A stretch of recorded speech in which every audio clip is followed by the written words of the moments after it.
നീതിയുക്തമായി പെരുമാറണമേ. ഒരാളും അനീതിയോടുകൂടെ പെരുമാറപ്പെടരുത്. ഒരാളോടും ബഹുമാനക്കേടുണ്ടാവരുത്. ഒരാളുടെയും മനസ്സിനെ വ്രണപ്പെടുത്തുന്ന രീതിയിൽ നിലപാടുകൾ ഉണ്ടാവരുത്.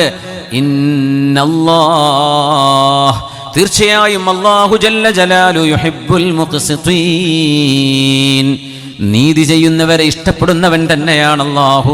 അല്ലാഹുവിൻ്റെ മഹബ്ബത്ത് അവർക്കുണ്ടാകും. ലോകത്ത് മനുഷ്യൻ ആഗ്രഹിക്കുന്നത് നീതിയാണ്. സമ്പത്തില്ലെങ്കിൽ സഹിക്കാം, ദാരിദ്ര്യമുണ്ടെങ്കിൽ സഹിക്കാം, രോഗമുണ്ടെങ്കിൽ സഹിക്കാൻ പറ്റുമെന്നാൽ ഒരാളോട് അനീതി ചെയ്യപ്പെട്ടാൽ, അതിക്രമം ചെയ്യപ്പെട്ടാൽ, മനുഷ്യന്റെ വികാരം വ്രണപ്പെട്ടു കഴിഞ്ഞാൽ അവിടെ പ്രശ്നങ്ങളുണ്ടാകും. അല്ലാഹുവിൻ്റെ ആഹ്വാനമാണ്, ഒരാളും ഒരാളുടെയും ഹക്ക് അതിക്രമിച്ചെടുക്കരുത്. ഒരാളും ഒരാളുടേതും എൻ്റേതാണെന്ന് പറഞ്ഞ് സ്വന്തത്തിലേക്ക് വലിച്ചെടുക്കരുത്.